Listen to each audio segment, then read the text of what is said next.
Charles law. Charles law से check करना the pressure is kept constant and the volume of a given mass of gas. Volume of a given mass of gas is directly proportional to absolute temperature. Volume directly equal to absolute temperature at constant pressure. Therefore, V equal to V proportional T, V equal to K2 into T, V upon T equal to K2 equal to constant. Also, therefore, V1 upon T1 equal to V2 upon T2 equal to dot equal to constant.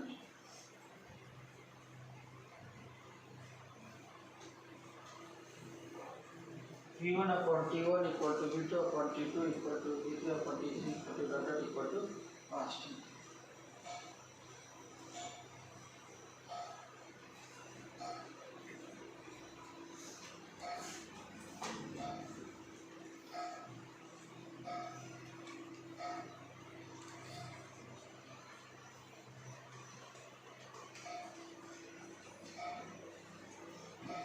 तो इसमें क्या होता है charge end gear shaft दोन्ही पण झालेले आहे charge शब्द आपण Charles law gear shaft law पहिल्या चॅप्टर मध्ये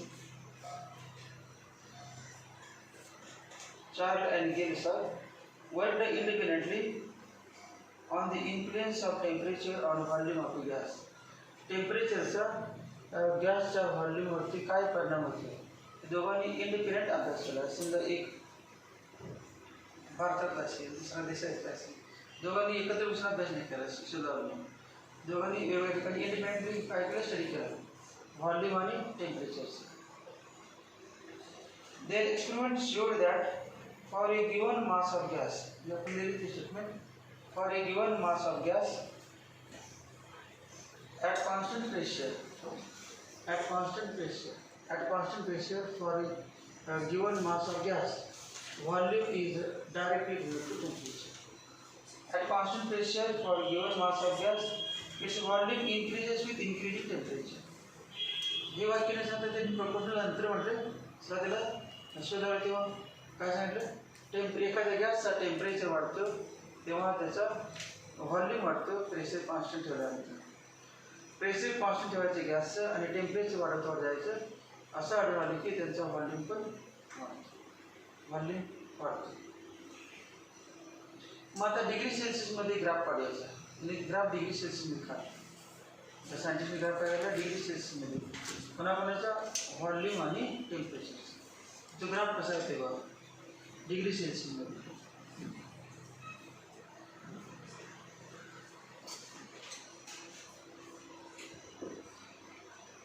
टेम्परेचर समजा हे टेम्परेचर आहे T डिग्री सेल्सिअस टेम्परेचर आणि काय व्हॉल्यूम.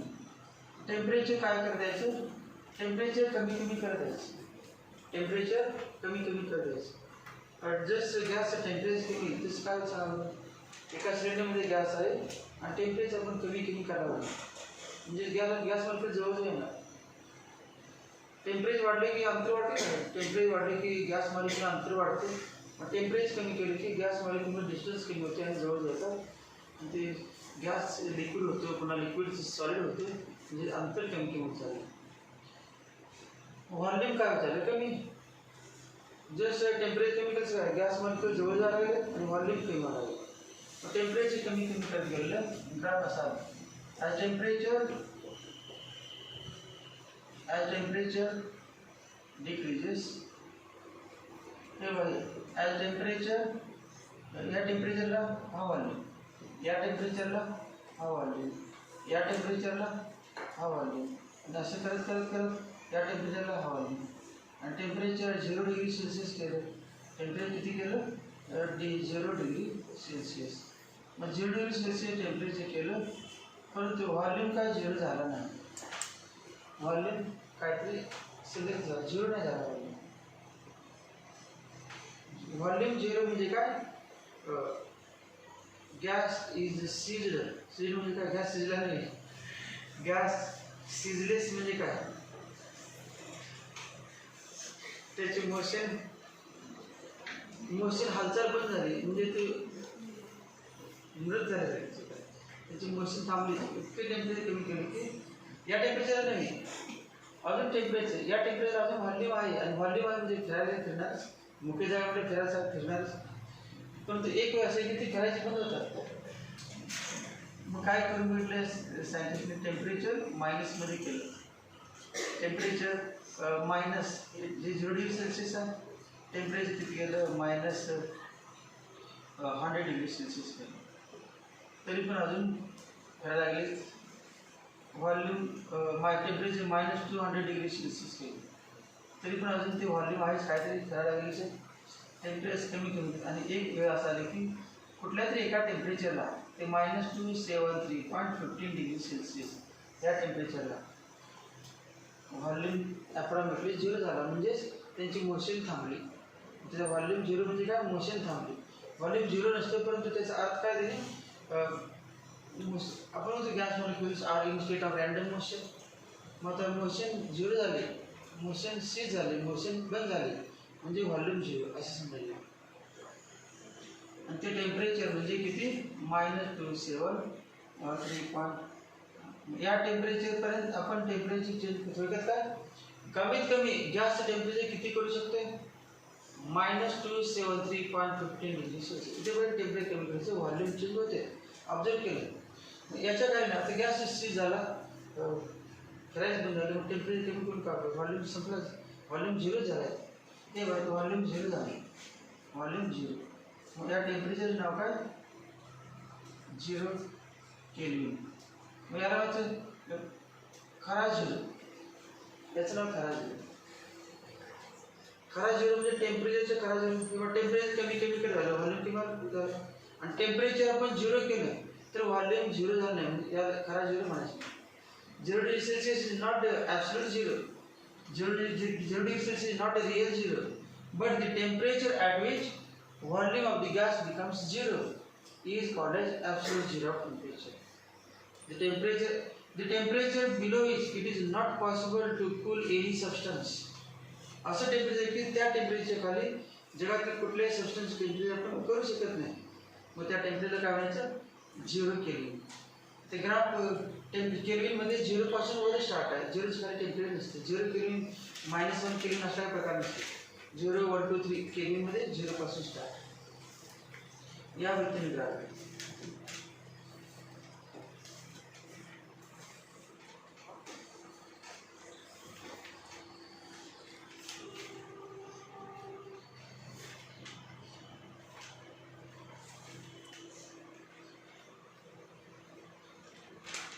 समजा असं म्हटलं, late V0 equal to V0 म्हणजे हा V0, let V0 equal to volume of the gas at 0 degree Celsius. Volume of gas at 0 degree Celsius. V0 equal to काय म्हणलं आपण, 0 डिग्री सेल्सिअसला कोणत्याही गॅसचा व्हॉल्यूम 0 नसून काहीतरी असतो, त्याला म्हटलं आपण V0. त्यानंतर असं लिहिलं आपण VT equal to volume of a gas at T degree Celsius. VT equal to volume of a gas at T degree Celsius. मग VT minus V0 equal to म्हणायचं increase in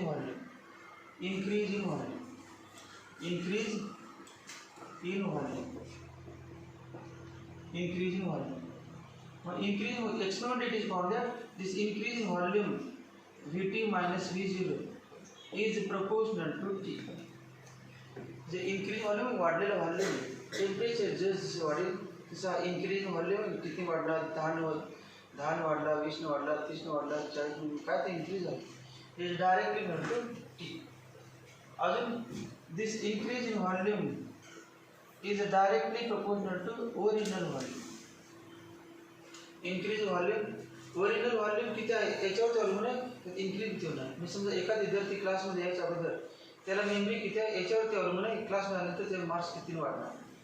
म्हणजे increase in volume is directly proportional to original volume. अजून काय सुरुवातीला त्याची memory पाहिजे त्यावरती आहेच आणि पुन्हा टेम्परेचर म्हणजे 6 कसं याच्यावर नंतर 6 त्यांचा प्रश्न अगोदर 0 डिग्री सेल्सिअसला त्याचं व्हॉल्यूम किती आहे याच्यावरती सुरुवातीला व्हॉल्यूम जास्त असेल तर टेम्परेचर वाढत इन्क्रीज पण जास्त असणार सुरुवातीला व्हॉल्यूम कमी असेल तर टेम्परेचर इन्क्रीज पण म्हणजे दोन्ही बरोबर आहे VT मायनस मग तुम्ही पाठ करा VT minus V0 is direct equal to volume किती वाढणार हे कशावर आहे ओरिजिनल व्हॉल्यूम किती असतो त्याच्यावर अवलंबून मासुली युक्ती दोघांत combine increase in volume is directly proportional to V0T increase in volume is directly proportional to V0T therefore VT minus V0 equal to proportional चिन्ह काढायचं हे प्रोपोर्शनल चिन्ह आहे आणि प्रोपोर्शनल चिन्ह दिलं दुसरं हे वेगळं हे काही नाही कॉन्स्टंट आहे हे प्रोपोर्शनल आणि कॉन्स्टंट अल्फा आणि proportional alpha V0T therefore VT equal to V0 plus alpha V0T therefore VT equal to V0 common 1 plus alpha T 1 plus alpha T हे कसं इक्वेशन आलं सेल्सिअसमध्ये टेम्परेचरचं आता आपण काय करूया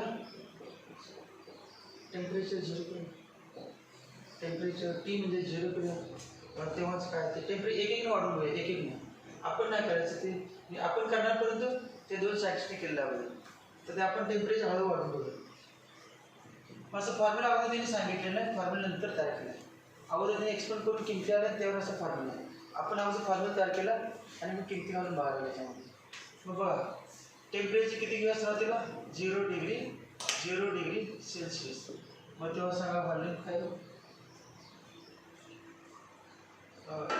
at 0 degree volume at 0 degree Celsius equal to म्हणजे या ठिकाणी काय ते ही म्हणतो V0 into bracket 1 plus 0 मग किती आला V equal to V0 बरोबर काय झालं आपण तेच केलं की 0 डिग्री सेल्सिअसला व्हॉल्यूम किती मानला आहे 0 डिग्री सेल्सिअसला व्हॉल्यूम 0 मानला आहे नाही V0 नाही V0 मानला 0 डिग्री सेल्सिअसला व्हॉल्यूम V0 मानलेला 0 नसतो माझा फॉर्म्युला आला का बरोबर याच्यामुळे टेम्परेचर 0 ठेवलं तेव्हा व्हॉल्यूम V0 आला तर टेम्परेचर 1 डिग्री सेल्सिअसने वाढवले टेम्परेचर 1 डिग्री सेल्सिअसने वाढवले बघा टेम्परेचर 1 डिग्री सेल्सिअसने वाढवले ते 1 प्लस अल्फा इंटू 1 आणि अल्फाची किंमत इतकी आहे 1/273 आणि 15 अल्फाची किंमत किती आहे